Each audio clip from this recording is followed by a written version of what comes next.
जब बच्चे लोग होते हैं ना तो ये सोहर गाना होता है, सुनिए आप लोग। अगर अच्छा रहे तो लाइक करिए, सब्सक्राइब करिए, अपने दोस्तों से शेयर करिए और गाना सुनिए। अयोध्या में राम जी जानम ले जाना में भुइया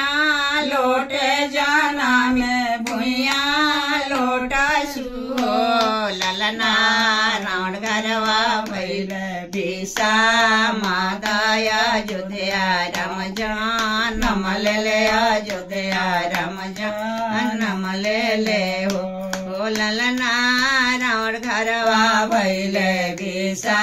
मादाया अयोध्या राम जानम ले अयोध्या राम जानम ले हो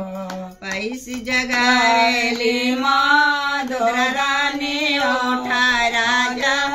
रावण उठा राजा रावण हो राजा कौना संकट तुहरा परले सोवे लगा जा ओ बरी सोवे लगा जा ओ बर वे राजा कवना संकट तुहरा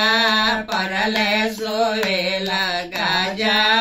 ओ बरी सोवे लगा जा ओ बर किया रजयाना धाना थोर भैले लक्ष्मी धो मिल भैले लक्ष्मी धो मिल भैले हो राजा कौना संकट तुहरा परले सोवे लगा जा ओ बरी सोवे लगा जा ओ बरी नहीं रनिया ना गाना तोर भैले लक्ष्मी धो मिल भैली लक्ष्मी धो मिल भैली हो रानिया अयोध्या में राम जी जा नम लेता हमारा के मारी दे है हमारा के मारी दे है ओए रानी अयोध्या में राम जी जा नम लेता हमारा के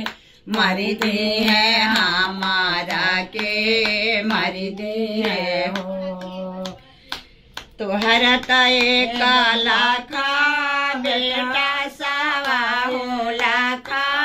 नाते सावा हो लाखा नाते न हो राजा तुहरा ता कुमा करान भैया बड़े अकेले राम जी काई करिए अकेले राम जी काई करिए हो ये राजा तुहरा ता कुमा करान भैया बड़े अकेले राम जी काई करिए अकेले राम जी काई करिए हो का करिए लाखा बेटा सावा हो लाखा नाते सावा हो लाखा नाते न हो रानी काई करी है तुमा करान भैया अकेले राम जी मारी दिए अकेले राम जी मारी दिए